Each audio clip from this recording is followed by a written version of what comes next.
through the talks. Okay, so I'll start off by saying a little bit about ScienceLondon. My name is Ben, and I'm the current chairperson of ScienceLondon, which is the Central London branch of the British Science Association. And we're very excited to be working with the Academy on our first collaborative event. And we hope there'll be many more in the future. Let's see how this one pans out. We just want to obviously talk a little bit about ScienceLondon and who we are. We're a volunteer group, and so all of the wonderful people that have helped to arrange this tonight are volunteers. They've done this in their own spare time, and we're just very keen in kind of getting science out into the public domain and trying to increase science literacy and interest, essentially. And we do this in many different ways. We've got a lot of different events that we host, this being our first panel discussion, but we do lots of events, mainly revolving around pubs and bars and things like this. We have sci-bars in which we get interesting scientists coming along to talk about their field of research, and then we grill them, very similar to this, but just one scientist at a time, so it's a bit more intense. And we also have events, our latest brainchild is Science of Speed Dating, where we get psychologists coming along and playing psychological games with data and things like this. We also have very crafty events, and we do one-off special events like sci-screens and things in which we screen different Hollywood films, and we get people talking about the science behind them. So I guess that's probably enough of what we do in ScienceLondon. I want to introduce you to our panel. We have some very esteemed people here tonight.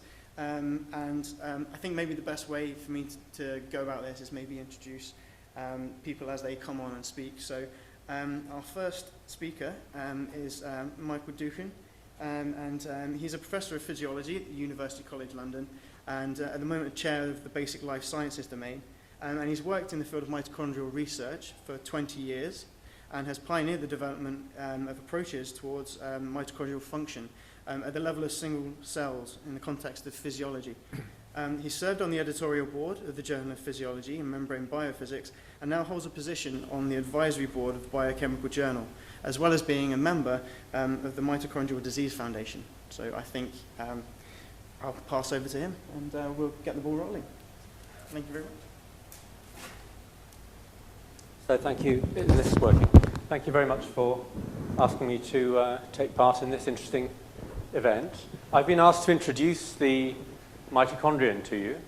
I'm going to talk rather briefly, but generally about basic principles of mitochondrial research. Can we turn the light down on here? Because it's difficult to see the slides. So I think from my point of view, mitochondrial research is really one of the major frontiers of contemporary biomedical research. The mitochondria have been a black box for many, many years until an explosion of interest recently with the recognition that mitochondrial dysfunction plays a major role in major diseases, including Parkinson's, Alzheimer's, cardiovascular disease, and cancer. And so there's enormous interest in understanding how mitochondria work, how they contribute and influence cell function. And this is what we're talking about. This works. Sorry, pressing the wrong thing. So I actually can't see this. I don't know if you can. But so here is a cell. This happens to be an astrocyte from the brain of a mouse. This is the nucleus. And these structures of the mitochondria, they make this wonderful filigree network that meanders through the cell. The mitochondria move continuously to the places where they're needed. They're trafficked to the thank you. They're trafficked to the places where they're needed. They're constantly dividing, fusing, moving around the cell. It's a very dynamic system, unlike the sort of picture that you get from a textbook where they look like little bean-like structures sitting in the cell. And it's worth stopping for a moment to think that the mitochondria really are the only reason that we are dependent on oxygen. We all know that we have to breathe oxygen to stay alive, and all of this physiology, the delivery and acquisition of oxygen, delivery to the tissues, is all there in order to provide our mitochondria with oxygen. You can see I have a very mitochondria-centric view of physiology. And all that is, the role of the mitochondria is then to use oxygen and fuel from the foods that we eat to carry out the processes that generate the biochemical intermediates that are required for energy production. And this energy is produced in the cells as a biochemical form in the form of a molecule called ATP, which is required for all energy-dependent processes in the cell. Just the energy required to stay alive against the forces of entropy, but the energy needed to move, for a muscle cell to move, for a nerve cell to signal, for the secretion of hormones. Everything that cells do requires energy, and that energy is provided primarily by the mitochondria. From the point of view of today's discussion, one of the fascinating features of the mitochondria is that they contain DNA. So here you can see two cells. This is the nucleus. The red things are the mitochondria, and these are mitochondrial packets of mitochondrial DNA known as mitochondrial nucleoids. So each cell will contain hundreds, if not thousands, of copies of mitochondrial DNA. Each mitochondrion, however you want to define the term mitochondrion, contains nucleoids, each of which will contain multiple copies of mitochondrial DNA. So this is the source of the problem that we need to discuss today. And we know very little at the moment about how mitochondrial DNA is packaged, how it's maintained, and how it's regulated inside these structures. The nucleoid, the mitochondrial DNA, has this circular form, which is the structure of a bacterial DNA, which signals back to the evolutionary origin to the mitochondrion as a bacterial symbiont in a primitive ancient cell type. And it's a very limited form of DNA. It's this little circular structure that only encodes 13 proteins. You need a lot more proteins than 13 to make a mitochondria. So by far the majority of mitochondrial proteins are encoded in the nucleus of the cell and have to be imported into the mitochondria together with this small number of proteins that are generated within the mitochondrion, and together the two of them have to match up to make a functional structure. And that's, again, part of the problem that we need to discuss here today. So this rather complicated slide I don't want you to worry about too much, just makes the point that we have genes in the nucleus, we have genes in the mitochondria, and these have to talk to each other in order to coordinate the generation of new mitochondrial structures. So if you imagine what happens during early development, during growth and differentiation of tissues, when cells have to turn over large numbers of mitochondria, it's absolutely essential that the right numbers of proteins are synthesized in the nucleus, transported to the mitochondria, and matched up with those few proteins that are generated within the mitochondria themselves. And that's done through this complicated network of signaling molecules, whereby the mitochondria talk to the nucleus talks to the mitochondria.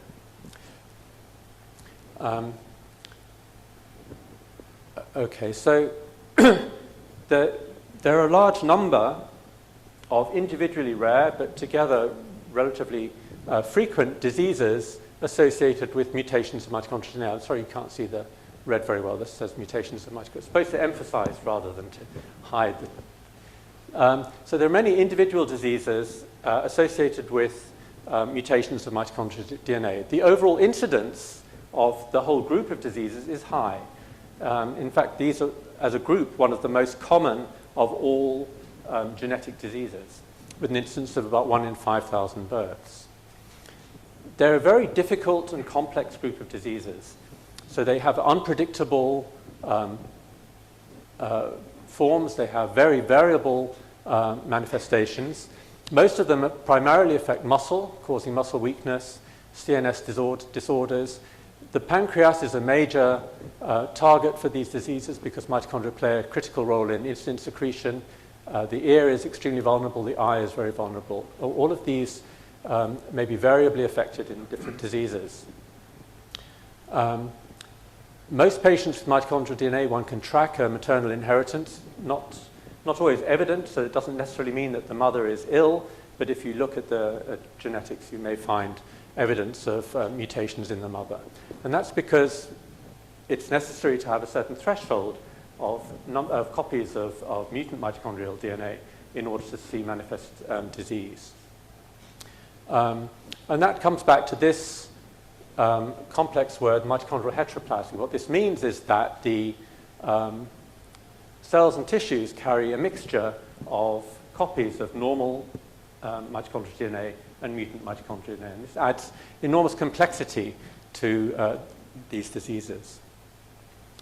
So the range of symptoms, the severity of manifestation vary enormously, depending partly on which mutation we're dealing with and partly on how much of the mitochondrial population carries mutations, ranging from, in severity, from death in infancy to moderate muscle weakness later in life.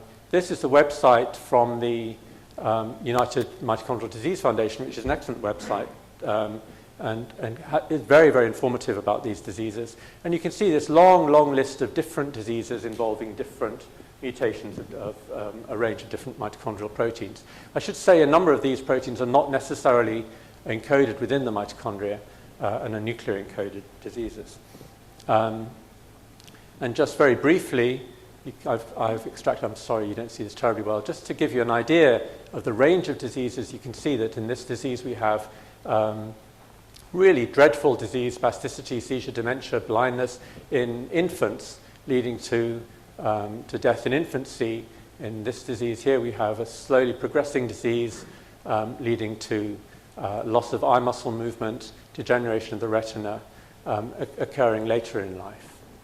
And I don't want to labor this too heavily. I'm going to skip through these now.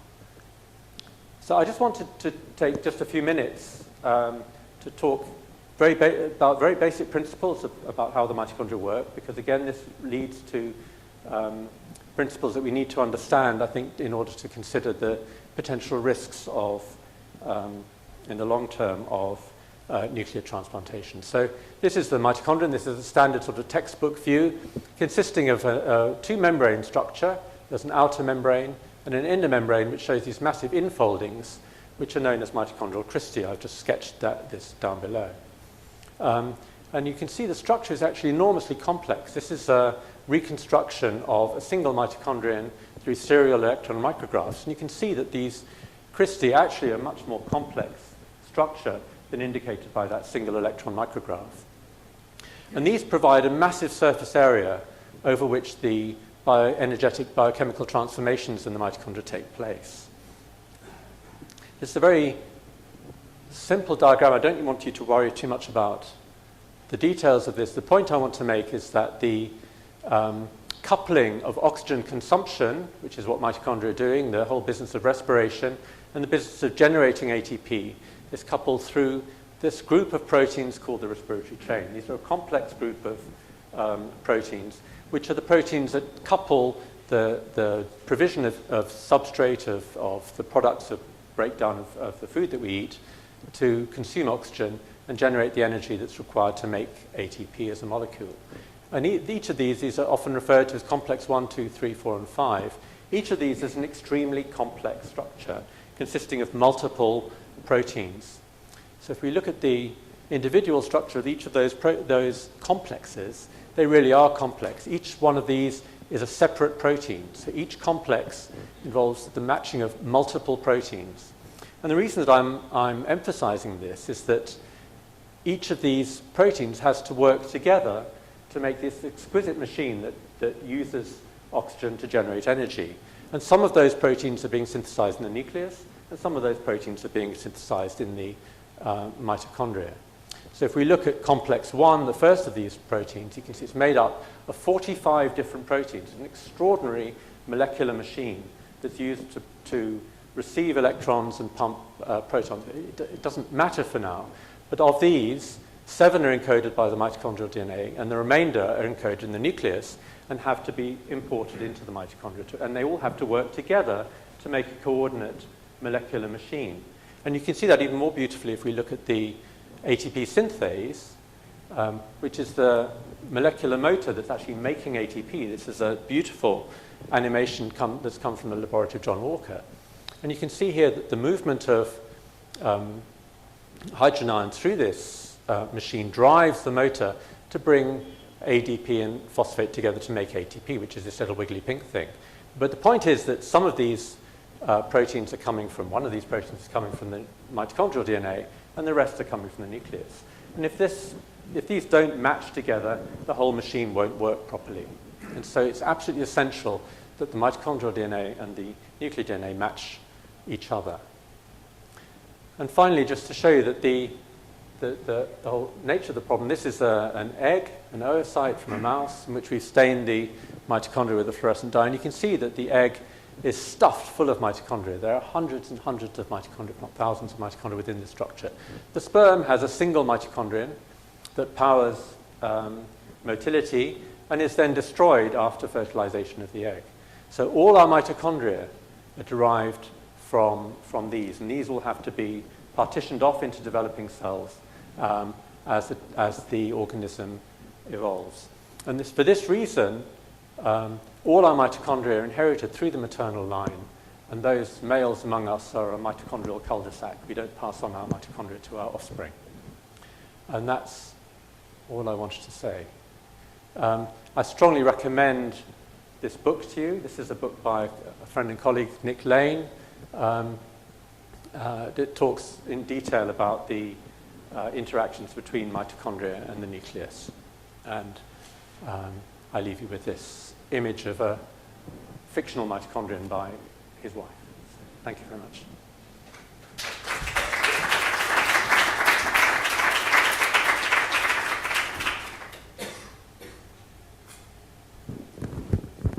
Thank you very much, Michael. So, hope you all have a good grounding in the biology now of the mitochondria and are thinking up some questions. Cool. So now we're lucky to have Professor Mary Herbert come up and talk to us. She's going to talk about mitochondrial transfer techniques, so the actual techniques that will be employed. Mary is a professor of reproductive biology at Newcastle University at the Institute for Aging and Health, and her research focuses on developing IVF-based techniques to prevent the transmission of mitochondrial DNA disease from mother to child. She's also working on understanding how chromosome segregation is regulated in oocytes and why this becomes error-prone as women get older. She's also scientific director of the Facility Centre at the Newcastle Centre for Life, where she's responsible for the clinical laboratory service. So, take it away, Mary. Thank you, Ben. And as Ben said, I'm coming at this from a perspective of reproductive biology. So I'm going to talk to you about some of the work we've been doing in Newcastle to develop techniques to prevent transmission of mitochondrial DNA mutations. But before I do that, and in order to put the work in context, I'm going to give some background on early human development. So this is a unfertilized egg, human egg, here, and we can see the maternal DNA at this stage is, sorry, can you hear me okay? At this stage, maternal DNA is packaged into chromosomes. It's positioned on this meiotic spindle, the meiosis II spindle. And when the sperm enters the egg and fertilizes it, half of the DNA here is lost in this polar body, and the remainder gets packaged into a large nucleus called a pronucleus. And the sperm DNA is also packaged into a pronucleus. So a normally fertilized egg contains these two pronuclei, which contain the maternal and paternal genome. So this is the nuclear DNA packaged into chromosomes, encoding about 36,000 genes, which in turn encode many more proteins, which give us our identity. So the egg also contains mitochondria. And this is my version of the egg's mitochondria, which you'll see here are discrete units. And in eggs, this is the way it seems to be. So these mitochondria, we inherit, the mitochondria in the fertilized egg come from the egg. And as Michael explained, the mitochondria contain their own DNA. And this encodes 37 genes which are exclusively involved with mitochondrial DNA function. So the important thing to know here is we get our nuclear DNA from mom and dad, mitochondrial DNA only from mom. So then as the embryo, the fertilized egg develops over the next few days, it goes to 2-cell, 4-cell, 8-cell, and then to finally a good quality embryo will develop to the blastocyst stage. And the blastocyst is an important developmental milestone because this is the stage at which an embryo becomes capable of implanting. And it consists of an outer layer of cells called the trophectoderm, and then the inner cell mass. And a relatively small number of cells within the inner cell mass will eventually give rise to the fetus.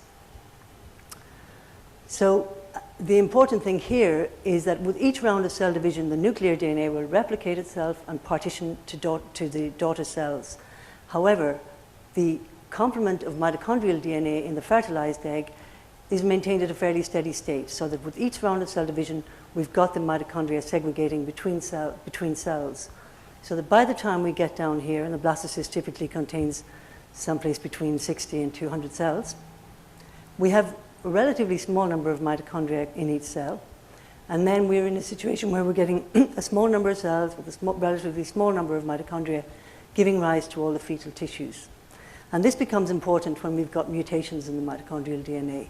Because if we've got a mix of mutated and wild-type DNA, or mutated and normal mitochondrial DNA up here, then we might, the pressures down here can give rise to random genetic, random selection that will give us different numbers of the mutated mitochondrial DNA in each cell, which in turn could explain why we're getting different levels of mutation in different organs.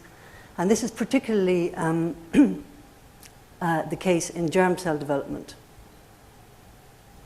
And so the reproductive consequences of this is that a woman who herself carries a mix of mutated and normal DNA will have eggs that contain varying levels of mutation.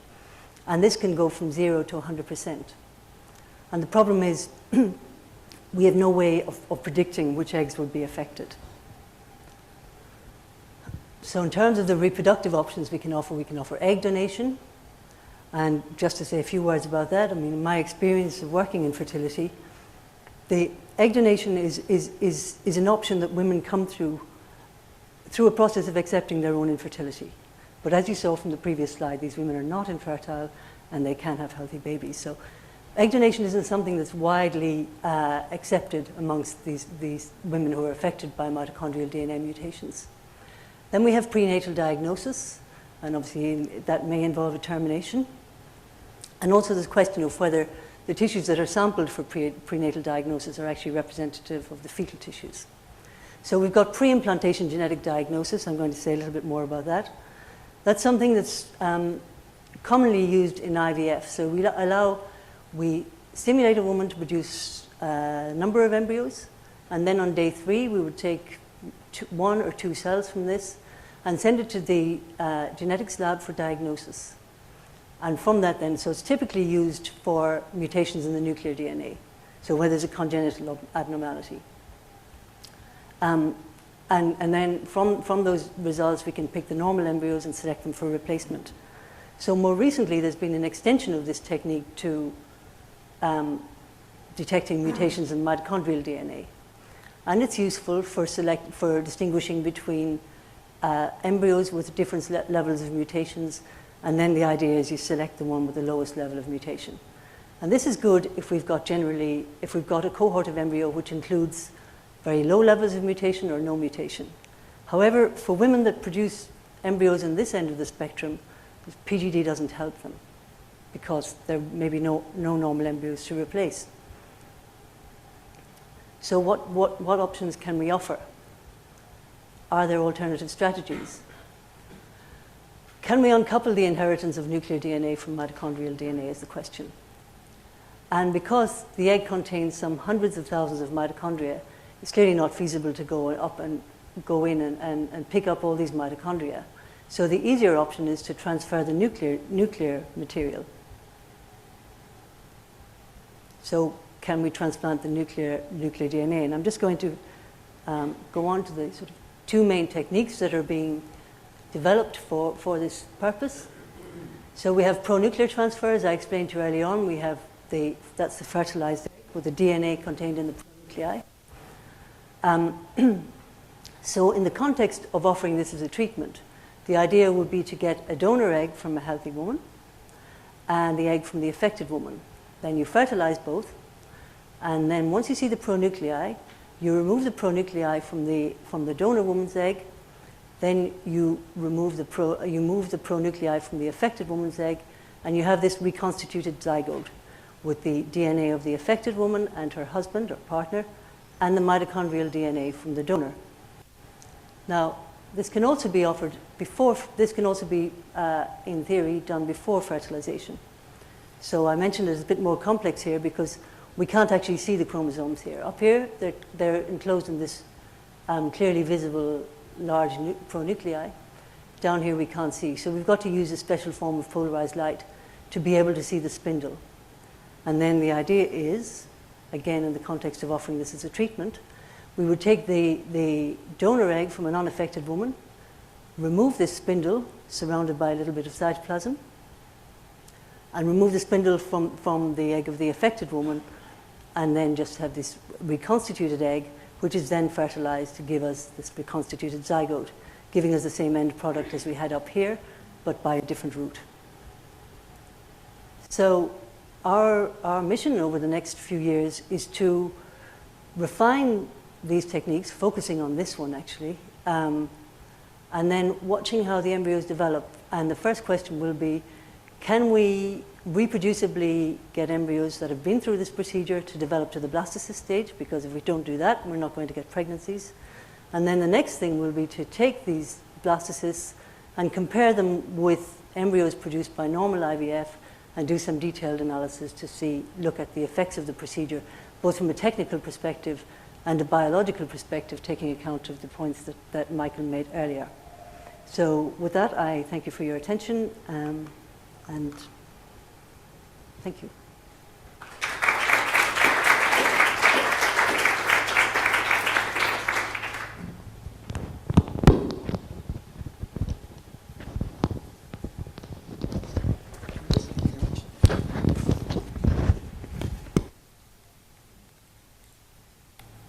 Okay, well, I hope the questions are building up. I'm sure they are. We just have one more speaker before we let you loose on our experts. So next up is Dr. Jeff Watts. He's going to be talking around the ethical issues of mitochondrial transfer. Jeff was the chair of the Nuffield Council on Bioethics Working Group on the mitochondrial donation and is a member of the Nuffield Council of Bioethics. He spent 5 years in research before becoming a science and medical writer and broadcaster, and he currently presents Radio 4's Medicine Now. More recently, its science program Leading Edge as well. He was a founder member of, and served 6 years on, the Human Genetics Commission. So, take it away. Thanks, Ben. Well, good evening, ladies and gentlemen. And in case you're wondering what a hack like me is actually doing, chairing a working party like this, it is because I'm a member of the Nuffield Council on Bioethics, have been for several years. And an interest in bioethics, I suppose, has been underlying most of the broadcasting and writing that I've done over the years, because it always seems to me you can't divorce any new technology in medicine or anywhere else from the ethical basis on which you do it. I lay no claim to specialist knowledge of the kind about the mitochondrion which the previous two speakers clearly have. When it came to the report, which the working group produced, this beautiful document here, I was, of course, reliant on the expertise of my fellow panelists, my fellow working group members, and the people from whom we took evidence. The views I'll be expressing are my own, but they broadly reflect those of the group, which you can get this on the web, incidentally. It lays out the issues, I think, pretty succinctly.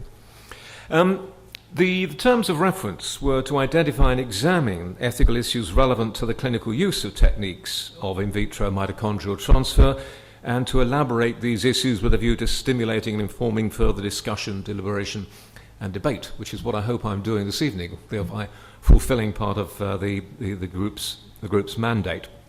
Well, you've heard about the mitochondrion, what it does. You've heard about the devastating consequences when it goes wrong. You've heard that there is a way now in development, or a couple of ways in development, of being able to do something about it. So the question arises, should one?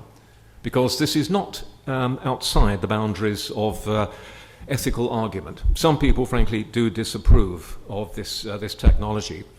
Why did the Nuffield Council decide to do a report now? I suppose for two reasons. One, mindful that these techniques were moving towards the point at which human use would be considered appropriate. And secondly, because of, I think, one of the reasons we're here this evening, the fact that the Human Fertilization and Embryology Authority has been asked by the government to hold its own consultation, not just on the ethics, but on the whole issue of the use of these techniques. And we wanted to be sure that our report on the ethical aspects of it was available to be taken into account when that group considers what recommendations to make to the government. Let me give you a headline conclusion, first of all, which is pretty clear and straightforward. We saw no overriding ethical objection to the use of these technologies. Now, we weren't saying it should be made available. That's a question of priorities and resources, and is down to bodies like NICE to consider whether in the state of the NHS we can currently afford it and whether it's desirable that we should offer this. We were simply saying that we could see no ethical reason why these techniques shouldn't be used. One point I could make before going any further, the question of whether these techniques really are a form of what they appear to be, to me, germline gene therapy. Some people, some quite respectable people, have said not. I mean, when it's been debated in Parliament a couple of times, several people have said, well, no, this technology doesn't involve the genes in the nucleus. Therefore, it's not a germline gene therapy. We think that is actually a rather intellectually dishonest view. Merely because the genes in question don't happen to be inside the nucleus doesn't seem to me to suggest that when you alter the genetic makeup of future generations, that it's not germline gene therapy just because the genes in question happen to have a different pattern of inheritance and happen to be located in the mitochondria. So right from the outset, we said, yes, this is a form of germline gene therapy. The mitochondrial genome is, after all, part of inheritance. And I think very often, it was actually a kind of self-serving argument by the people who were putting it forward, who were enthusiastic to see the technology adopted and felt that if you could argue that it wasn't really germline gene therapy at all, then it didn't matter too much. And we should be fairly clear about this. We are crossing a line here with this technology which hasn't hitherto been crossed. If you talk to people who are doing most forms of gene therapy, the small number of cases where it's actually used, the greater number where it's under development, they will often point out to you that, to put it crudely, however unsuccessful it is, or even if it goes completely wrong, at least no one is harmed but the individual who is being treated. You're not actually altering any of the cells which go down, are inherited by the next generation. In this case, explicitly you are. The whole point about this is to alter the genetic makeup of the future generation. So we have crossed a line. The question is, are we entitled to do that? Now, there are two broad ethical objections that have been raised about this. First of all, it's the very general one. It's wrong in principle to manipulate the germline. And that, by and large, has been something that we've tended to agree about. As I said just now, the people doing gene therapy are very often keen to emphasize they're not actually influencing future generations, which the very title of it, gene therapy, suggests somehow they might be. It just affects the generation in which the treatment is being applied. But why shouldn't we alter the germline? I think the prevailing view of the human genome, I compare it to being rather like a sort of a hallowed national trust property. It's something to be repaired and kept in good order, but not changed. One might say in passing that nature, of course, is not so fastidious about these things. Nature, with reckless and gay abandon, continually alters our genetic makeup. In fact, of course, as you'll be well aware, on the basis of evolution by natural selection, the whole means by which it's brought forward is by changes to our inheritance, altering the genome. So there's nothing unnatural about this. Nature does it all the time. It's another matter, of course, then, to say that we would be wise or entitled to do it on the basis of calculation ourselves. More generally, I suppose you could say that these mitochondrial manipulations are somehow a defiance of nature. Nature has determined that certain children will be born with unpleasant genetic diseases. But if you start saying you shouldn't define nature, you might as well give up on the whole medical enterprise. Virtually everything that doctors do to and for you is a defiance of nature. And in fact, it's a defiance of nature that by and large we tend to be rather proud of, and justifiably so. It seems to us that in respect of alterations to the mitochondrial genome, there were no ethical objections. There are, of course, certain religious objections. Now, we didn't in our report try to counter them because debates about theology fell outside our mandate. Our deliberations were purely secular. But I think, obviously, you do have to be aware that to some people, just as contraception or IVF or any of these reproductive technologies are anathema, it would apply as much to this as well. But that wasn't part of our mandate. The second broad package of ethical objections are the implications for the identity of individuals born by this technique. This is what I refer to as the three-parent issue, or more often as the tiresome three-parent issue. It's true, of course, that offspring normally have genetic material from two people, not from three, and in this case, the offspring born of this technology would have genetic material not from two people, but from three. Constant allegations arise then that in the media, that this is going to cause all kinds of legal and social ambiguity and confusion. In fact, there's a big media emphasis on this. Virtually every time this technology is described in the media, it's referred to as the three-parent embryo, the three-parent family. It's even referred to by people who then explicitly in the story go on to point out that this is not a term which is actually particularly accurate or useful and is abhorred by most of the people who do the work on it. On the other hand, the people who write the stories are not the people who write the headlines, so maybe that explains that.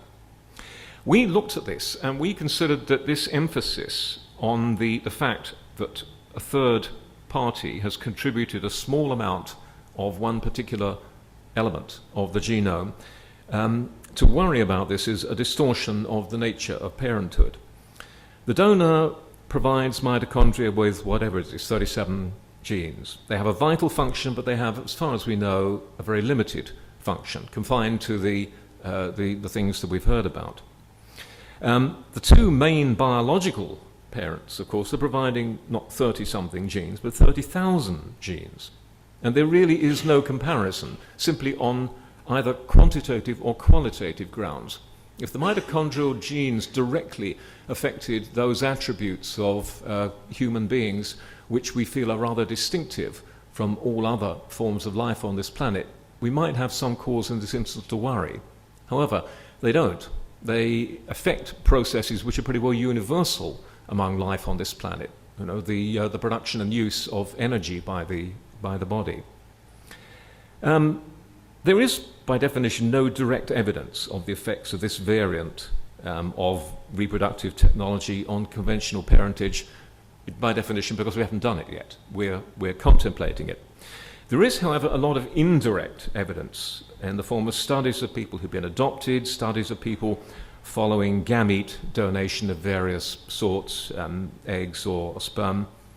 The general conclusion of these studies is that people who are informed of the exceptional nature of their parentage from an early-ish age, as we hope people who might be born by this technology would be informed, generally people who are so informed cope perfectly satisfactorily. It's no longer, usually when you hear of adoption being an issue, it's because the individual concerned found out accidentally or wasn't told till later in life. And the evidence is that all these reproductive technologies, it's wise to tell the individual who's born by them as soon as you can what has happened, explain the basis of it, and experience apparently is with children. They're very curious about this, they're very interested. It doesn't worry them by and large. And I think the argument that the use of this technology is going to have a devastating impact on people who are born of it is simply a complete fiction. One thing that did strike me particularly when we were taking evidence for our report, that people already live in a bewildering variety of family groupings. Some are based entirely on genetic links, some have no genetic connections whatsoever, and some have a mixture, partly genetic, partly non-genetic connections. And in fact, the more you find out about the way that human beings live, you tend to realize that to a great extent we construct our kinship. The idea that kinship is a simple thing and it's all the same for all of us is a complete myth. Kinship is a construction. And we were quite convinced on the working party that the supposed three-parent problem is largely a fiction. Those are the two broad areas of ethical concern, I think, but I think we wanted, when we wrote the report, to add a few caveats of an ethical nature. Safety. There are still some questions to be answered through animal and other experiments before it would be ethical to proceed. It would be ethical to go ahead until we've attempted to answer those questions, though, of course, as with every other medical device and technology and drug, there comes a point where you've felt you've learnt as much as you can, and this is the point at which you have to go first into humans. It comes to all technologies, it will come to this. And you can't say it's going to be 100% risk-free. Nothing is. If we were only followed risk-free procedures in medicine, we would have no medicine at all. Then there is the ethical slippery slope. The argument is that the legalization of mitochondrial germline gene therapy, this kind of thing, will inevitably lead to the introduction of nuclear germline therapy. In other words, the full Monty, the whole shebang, if you like, deciding we are going to be the authors of our own genetic destiny in all respects.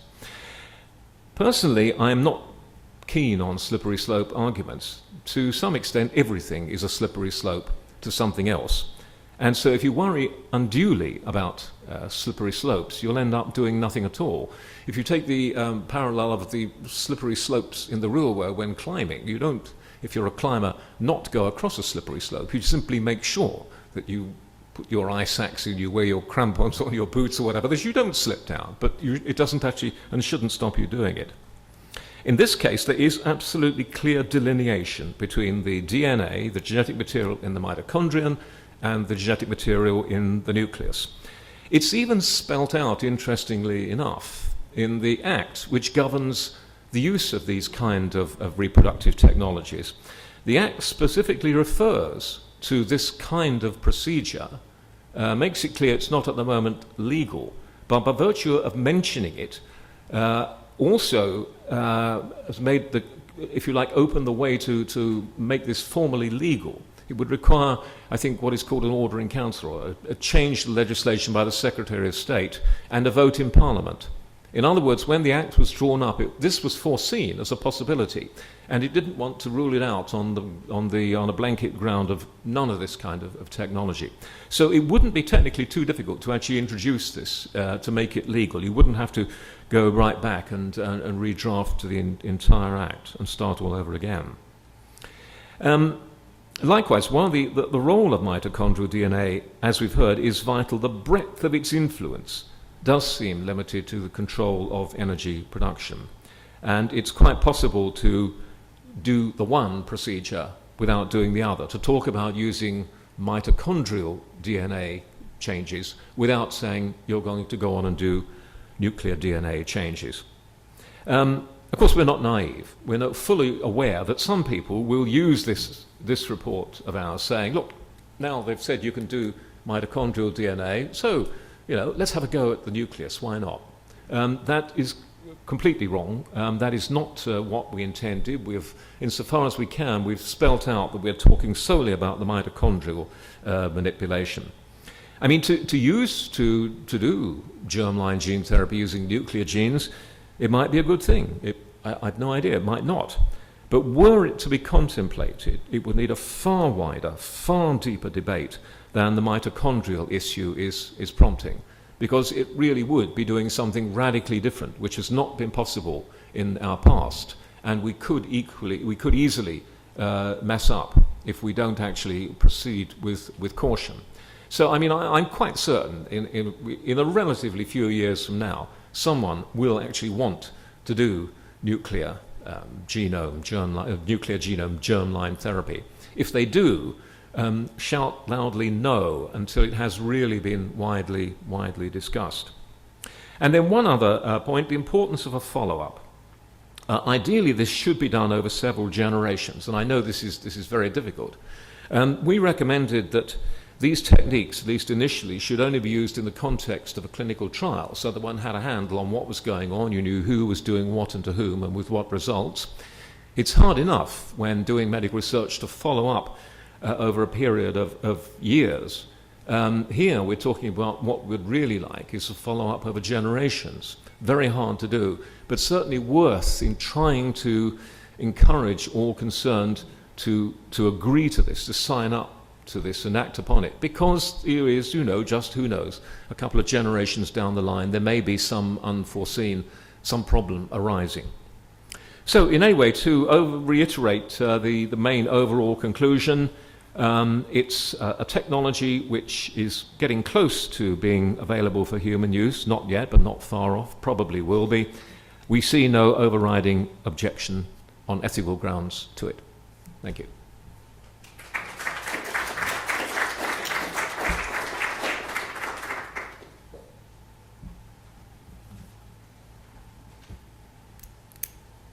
Very much, Dr. Watts. So I think it's only fair that we give everyone 5 minutes now maybe to formulate questions in their mind, and if you want, go and grab a drink, and then we'll come back in about 5 minutes' time, take our seats, and then, as I say, we'll let you loose on our experts and hopefully get a good debate going. So please join me back here in 5.